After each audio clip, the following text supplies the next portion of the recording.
I'm a mover and a shaker, so you'll have to be careful. Oh, I understand. Hi everybody, Golden Era Bookworm here. Today is the 26th of September, which is the birthday of Jack Lalanne. I have the great pleasure of presenting my first interview in a new series of interviews with the First Lady of Fitness, Elaine Lalanne, wife of the late and great pioneer of fitness, Jack Lalanne. I was fortunate enough to interview Lala a couple of weeks ago, and in this interview we talk about her new book titled Pride and Discipline, which she wrote with Greg Justice and is available on her website or on Amazon.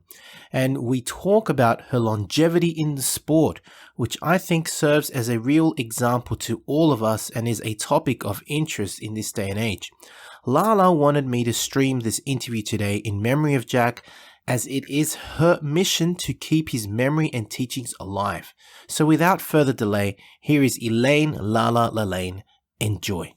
My agent Rick has been with us for years and years, and he's always saying, "You've got to get a better background," because I'm in my office and it's always, I'm always working and it's always a mess. But the thing is, we haven't got around to getting a fancy background. And I'm not moving my computer. I'm just too comfortable right here. So what you see is what you got. Okay. Yeah, no problems. It's fantastic. Hi everybody, Golden Era Bookworm here, and today I have the absolute honor, the distinguished pleasure of interviewing truly the First Lady of Fitness, Elaine Lalanne, or she likes to be called Lala Lalanne, wife of the late and great Jack Lalanne, truly the fitness guru of the 20th century. Hi, Elaine. Hi there, Carlos. It's so nice to meet you in person. Absolutely. I feel like I know you now since you contacted me at first, and I love the way you contacted me. I know it's been a long haul to get together, but I've had the book and so many things, my interruptions before this interview. But I was impressed the way you drove up I think you sent me a clip of you driving up in your station wagon or your car, and you opened the trunk and a whole bunch, you just received a bunch of books and you were all excited That's about right. it. Yeah, it was. You are truly a bookworm. Absolutely. Thank you for your kind words, and thank you for giving me this wonderful opportunity. It's very rare to be able to speak to somebody that really, I mean, to both you and Jack, who've obviously started this fitness revolution, who's really part of the great legacy of that we all now share and love and enjoy, thanks to pioneers such as yourself. So it's an absolute honor, and I really thank you for this. This is brilliant. Well, thank you for asking. There you go. Great. Well, we'll start with the interview now. I know that you like being called Lala. Is that what you prefer to be Well, called? yes, everybody calls me Lala now, all my friends, that since I've been named Lala. How it all happened is that we were being introduced one time, and this couple was introducing us, and he was trying to introduce me. He said, "This is Elaine, this is Lalanne," and Jack just pops in and said, "Oh, just call her Lala." So that's how I got Lala, and ever since then, everybody's been calling me Lala. I've had all sorts of nicknames. I've had Lanums and Lane and Laney Bug, and when I was in high school, we used to call each other by our last names, and my last name was Rorem, Rorem, which is Norwegian. It came from Rorheim in Norway. But if you look me up in the internet, it'll say Elaine Doyle was born in, because that was my first husband's name, and when I was on television, that was Elaine Doyle. And so in the internet, you look me up to where what I was born with, and they have it in Elaine Doyle. Whoever put that in there, I don't know, but no one ever asked me, so you're the first one that knows this. Yeah, well, that was one of the questions that was coming up. Now I know why you like to be called Lala. That's, well, at least why you are called Lala, or why people call you Lala. That was my actual first question. Second is for the audience. How old are you exactly? How old am I? Yes. Well, in my lectures, I used to say, I was born in March 19th, 1926. Now you figure it out. So, but I'm I'm 96, and I was 96 in March, and next March I'll be 97. That's So unbelievable. I'm working along as best I can. Jack would always say, "You're doing the best." Let's see, you're doing great. Let's see. I was trying to think of what he said. You're doing the best that you can with the equipment you got. So I'm doing the best I can with the equipment I've got. It's unbelievable, to be honest. I've had my grandfather who lived to 103. Oh, really? Yeah. Was he lucid? I mean, was he? Yeah. See, Not really. that's what I'm so happy that I still have my, brain and my mind, and and I've just finished writing, Pride and Discipline with Yes. Greg Justice, the legacy of Jack Lalanne, and I said I'll never write a book. So I've been almost 6 years writing books. The one was If You Want to Live. I've written 7 books, but the one just before this one was If You Want to Live, Move, putting your boom back into boomers, and I wrote that with Jamie Brenkus, and that took about 2.5 years, and then almost 3 years with Greg writing this last book, and digging out Jack's writings that he's written over the years, and it was a big process.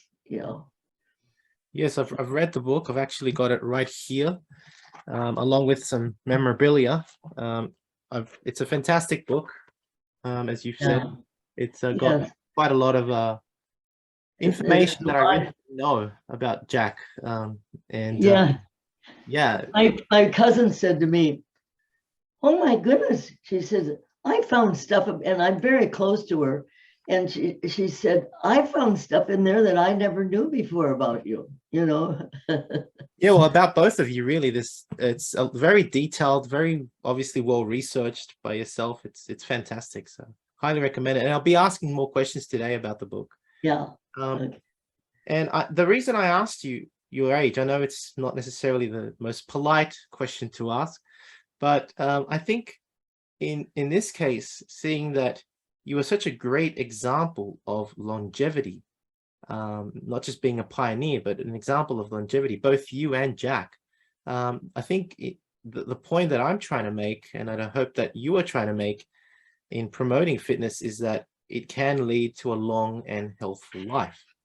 Yes, I'd probably be 6 foot under if I hadn't met him.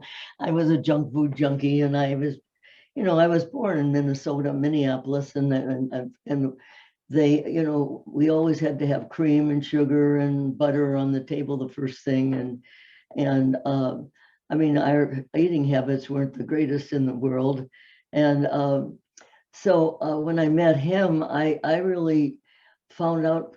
I mean, it was amazing how eating properly, and it was so much better than I was used to. Meat, potatoes, and gravy, and it's not. When I was 80, I said, "Jack, I'm 80 years old," and I said, "If I want a piece of cake, I'm going to have a piece of cake." And he said, "It's not what you do some of the time that counts, it's what you do most of the time." But he would never, ever eat between meals, never have a piece of cake, never. But, and I've never overdone it. And I was always good since I met him. I used to smoke cigarettes and when I first met him. So I know you have a lot of questions, and I keep running. You know, No, Jack no. Jack used to say, you know, my wife likes to run. She likes to run off at the mouth and run up my bills. So It's completely fine. I'm here to listen. So I love it when you share your stories, and I'm pretty sure the audience will too. So please feel free. But I will go with my next question. oh, I got lots of stories. You know, when I was writing this book, Greg's assistant was, you know, we were editing, and she'd say, you know, could you explain this a little bit more? You know, give me a little story before you're. And so I didn't, you know, when you're writing something, you got it in your head, and it was so wonderful to have these questions, because it's right here in your head, and you don't think about a lead in, you know, to the story. Why, you know, the reason why. Mm. Mine is just to mine is just to not to reason why. Mine is just to do or die. Fair enough. One of the questions I think many of the audience would want to know is, if you still exercise every day, and if you do, how many minutes or hours a day do you exercise? Well, I don't exercise I've never exercised like 2 hours like Jack. I think mine was like half hour to 45 minutes. And it was intense. As in my 90s, at this stage in my life, I do the exercises, but I'm not as strong anymore. You know, I do the pull downs, and I don't know if you saw on Facebook by doing jackknives, but I can do 20 jackknives easy. You know, if I were lying on the floor, or you know, my something flat, I could just go. I have a strong core, you know, and I do push-ups. I don't do push-ups on the floor anymore, because I have a bone on bone right leg, and they won't give me an operation, but I still do, you know, push-ups on the sink, and I can still do push-ups. I can still do 20, at least 20 of them on the sink, or 25. I had a Regis, you remember Regis Philbin, you know, and were you familiar with him? And on television in Sanford, well, he's nationwide. He had a television show. Okay. So we had on his television show, we had a push-up contest. Oh yeah. This was years ago, and I still have that clip of doing push-ups with Regis Philbin. And we pooped out at 25. I used to, when I was younger, I could do 50. Now I could do, maybe, if you got me down there and you helped me up, I could do about 3 or maybe 4. Well, it's 3 more or 4 more. I mean, than those are full body. I'm not talking about, you know, knee on my knees. Yeah. I'm saying it's 3 or 4 more than most people your age. So that's fantastic. It really is. So you're saying you still exercise frequently every day? How many? Yes, I do. I do something every day. I do, as I was telling you, my push-ups. I do a lot of stuff in the kitchen, you know, and like I'll hold on to I have in the middle of my kitchen, and most people do have a island. And so I do knees into chest, you know, and of course, if I'm sitting in a chair, I can do, you know, these, and, you know, so and I can, I have a little routine. I make the routine up as I go along, because I've been used to making my own routine. When Jack and I first went nationwide from San Francisco, Jack got a show down in Los Angeles. So he would fly down to Los Angeles, do the show for a week, and then I would do the show up in San Francisco, and then I'd fly down to Los Angeles and do the show for a week. He would fly back up, and then until we got on film. Awesome. Fantastic. So everything was live in those in 1950s. There's no, we have no. I have one film of Jack on Kinescope that we have, that was done 1958 or 1959, but in those days everything was live. Okay. Well, you know, just continuing on the questioning regarding what you do these days, like, I find it really fantastic, incredible, amazing that you're able to do all of this. And I guess, as I mentioned earlier, you're a great symbol of longevity. And also it just goes to show that it's never really too late to start with proper exercise. No, this is one of the key things that a lot of people think, because they're older, that they don't, oh, it's not going to, you know, it's always I can't do this, I can't do this. I've never in my life heard Jack say, I can't, because he was so positive. Everything, he visualized everything, visualized himself coming out of the water with the swims. Everything is positive. In the book, everything is positive. And he always said, everything starts between here.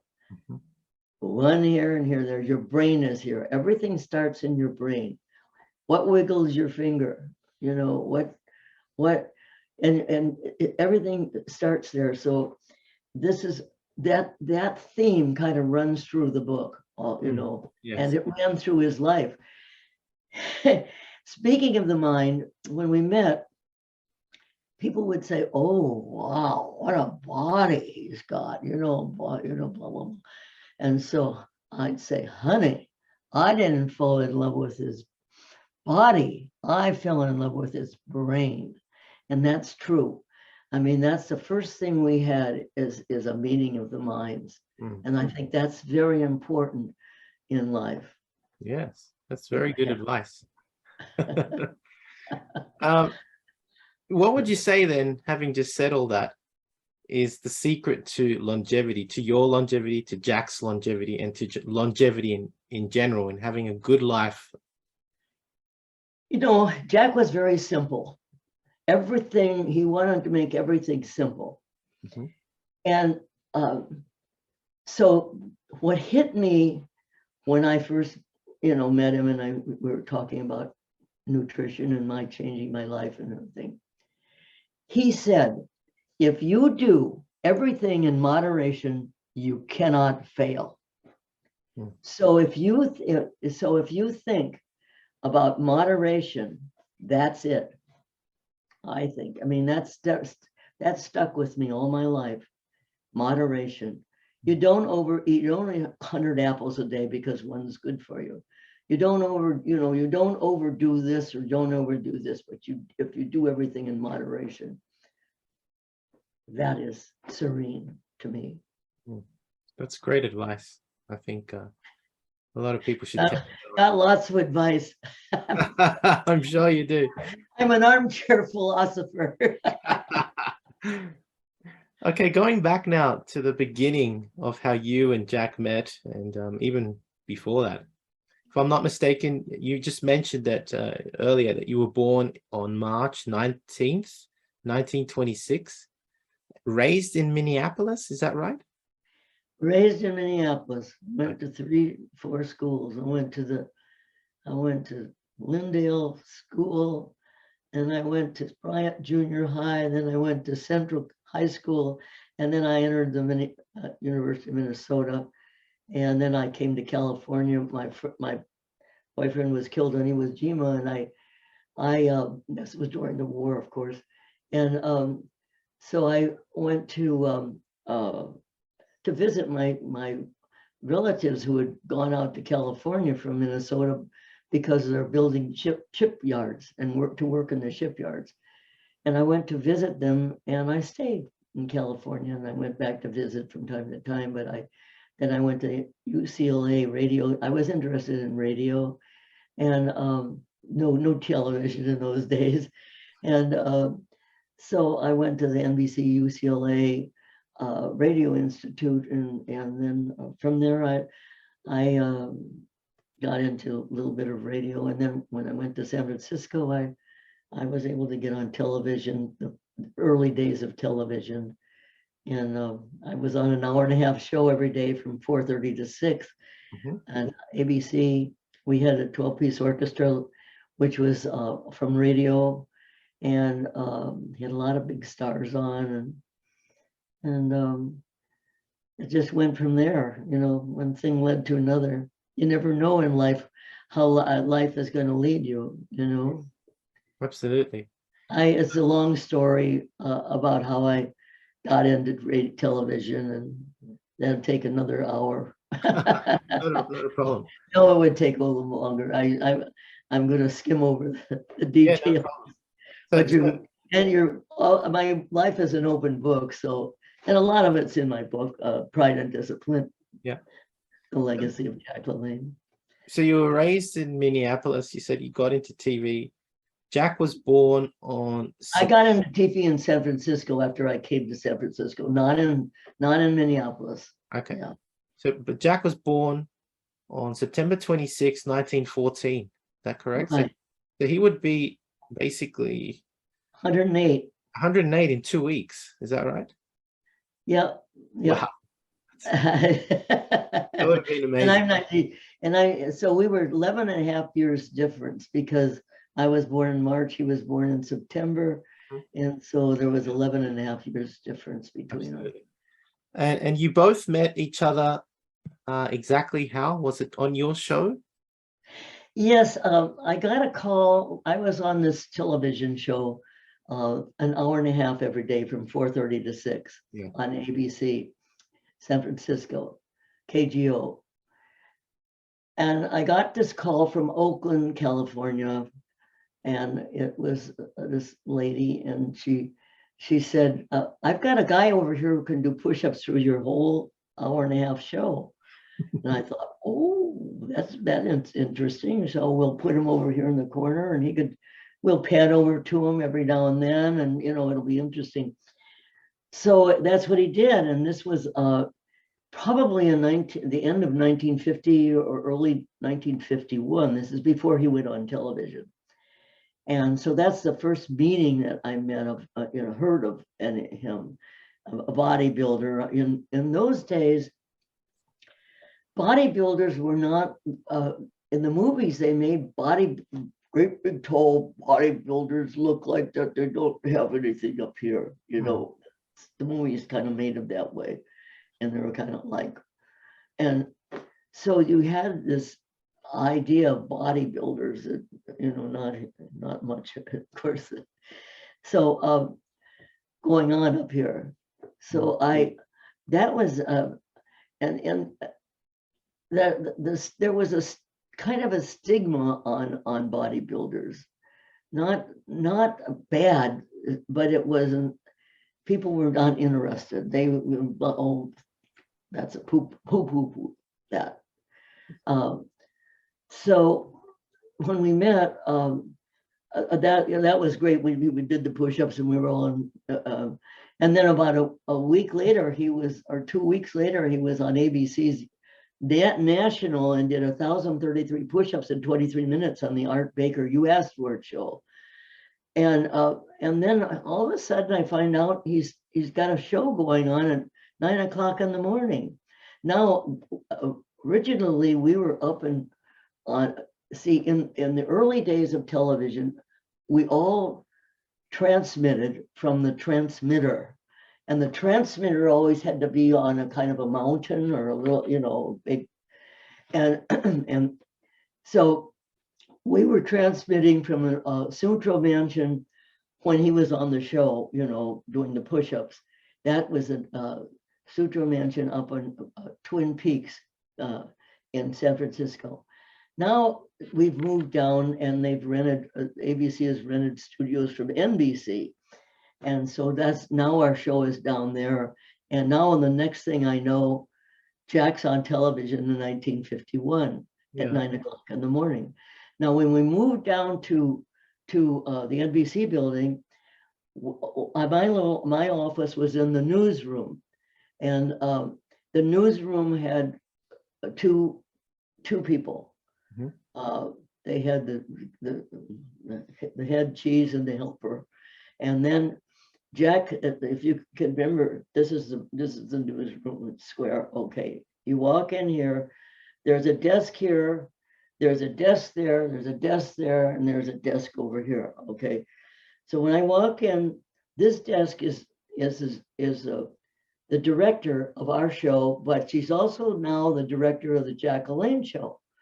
So I'm walking, and then my desk is over here, and then way in the back. So I walk in the door, and I'm smoking my cigarette and worrying about, the hour and a half show today, and who am I going to call and get this guy and so one day Jack walks over to my desk and he said, and I'm smoking, and he said, everybody smoked in those days, and so he said, you should maybe eat apples and bananas and more oranges and instead of smoking, and I had candy bars for lunch, and he said, maybe you should be doing this, and I said, oh yeah. Wow. Anyway, so that's how we kind of got, and then he brought over this guy who he took 30 pounds off him in 30 days on his show. I'm very impressed. Wow. Now his brother comes over and he says, I just quit smoking, and it takes a whole year to get the nicotine out of your lungs, and they're black. And so Jack that day had a picture of black lungs, holy lungs, and pink lungs, and you're supposed to have pink lungs. And I'm thinking, oh my gosh, I'm 27 years old, and I felt so old, and I thought maybe I don't want to have black lungs, and so I quit. That scared the heck out of me when I saw those pictures. And then he got talking about, nutrition, and you can't be around Jack without being sold. He's so enthusiastic, and he's so right. So that's how I immediately changed my whole life. And we dated about 2 years later, but it's but that's kind of how we met. You wanted to know how we met. Yeah, that's fantastic. Stop asking me questions because I go on and on and on. Well, so I do hope you have enjoyed this interview with Elaine Lalanne. What an incredible woman. I have so much positive things to say about her, and I usually don't like talking about a person's age. But at 96 and a half actually, she truly is a great example of longevity which we can all follow. A longevity in the sport of fitness and lifting, and not just that, but an example of a person that can turn their life around. And just like Jack used to preach, and as he was taught, you can be reborn again. Isn't that what fitness and bodybuilding is really all about? That's what building your bodybuilding should be, right? Health and fitness and longevity. It was called physical culture back in the day because the physical being was cultivated and nurtured through good nutrition and exercise, and not through the use of chemicals or synthetic means. It's obvious that Jack Lalanne, of course, influenced the life and direction of Elaine by example, and he truly was an example to the whole world through his infectious enthusiasm, motivating ability, and the life he led. Jack would go on to inspire millions of people throughout his entire life. With this first interview, Lala and I pay tribute to Jack Lalanne on his birthday, the 26th of September, with hope that the current generation and the ones that follow never forget the great pioneers of fitness in the sport that they now enjoy. such as Jack Lalanne. God bless you, Elaine Lalanne, and thank you for the opportunity to speak to you. If you have enjoyed this video, please give the video a like, subscribe if you haven't done so yet, and please leave me your comments and click the bell button to be notified of future videos, as a second interview with Lala will be uploaded soon, in which we will be talking about Jack in much more detail. That's it from me. This is the Golden Era Bookworm saying bye for now. Now, if you're interested in learning more about how Steve Reeves developed his ribcage, I've got a wonderful new e-booklet up on my website, www.goldenerabookworm.com, which explains a very rare and unpublished Reeves ribcage and full body routine. Of course, my website has many other booklets on Steve Reeves' methods, specifically how I developed my waist, how I developed my broad shoulders, and another ebook on how he developed his wonderful diamond-shaped calves. All available on my website, www.goldenerabookworm.com. Online training is now available, including my new program, Novice to Classic, a program geared towards beginners and novices looking at developing a classic physique, as well as Classic Cut, geared at those who wish to lose weight and gain muscle fast. Details available at www.goldenerabookworm.com. Need a bodybuilding poster for your gym or office? Then check out Ironman Magazine archive.smugmug.com for the highest quality posters on the planet. Scroll through the galleries of all the legends, including greats such as Arnold, Frank Zane, Sergio Oliva, Serge Nubret, Tom Platz, and Larry Scott, and much, much more, and select your poster now. As a natural bodybuilder, it is imperative to know your own testosterone levels, as they are a reflection of the anabolic environment created by your diet and training. I would highly recommend using the male hormone test kit from Let's Get Checked, and make sure you use my code GOLDEN30 for a 30% discount. Again, the advantage of checking yourself regularly is that you will know how well your body is anabolically primed to put on the much desired muscle you are working for.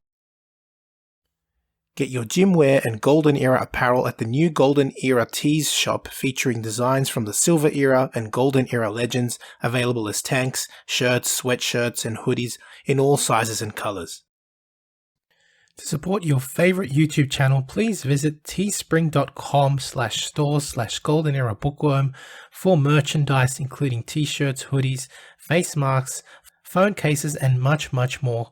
Once again at teespring.com/stores/Golden Era Bookworm. Become a patron at www.patreon.com/Golden Era Bookworm for hard to find books, scans of rare photos, and articles on the Golden Era of bodybuilding.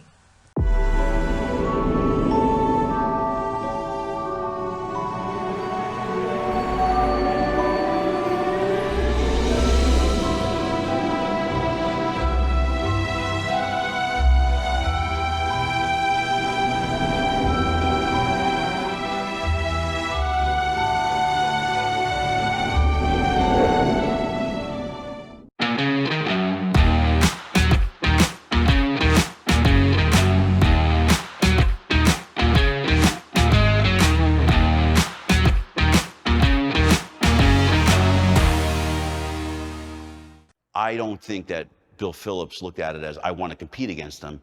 I want to destroy them.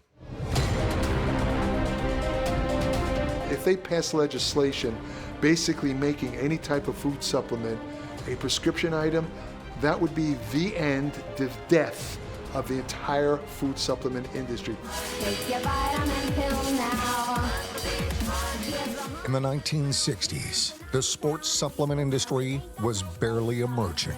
I think the reason why Joe Weider was so successful was he had Arnold on his side. He wasn't selling supplements. He was in the dream business.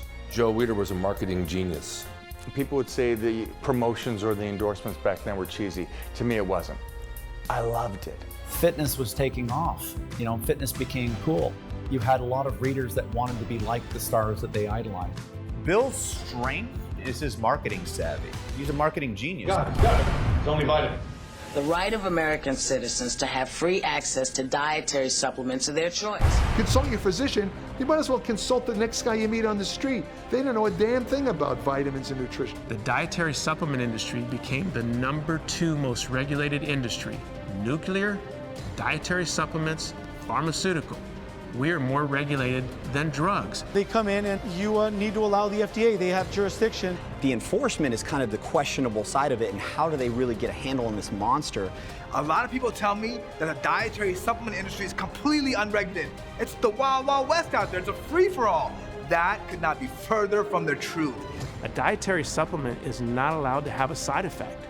I always say the pharmaceutical has to have a minimum of 100 side effects in order for it to be a drug. And now, it's a $40 billion industry and growing. That's the really interesting thing, is the cast of characters from the 80s, when it was kind of iffy, to now when it's a lot more legitimate. They made it sound cutting edge, revolutionary, and different, and I want that. That's cool. We are in this industry to improve our health.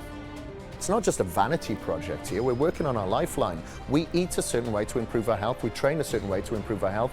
Supplements are just that. They supplement your work, your graft, your nutrition.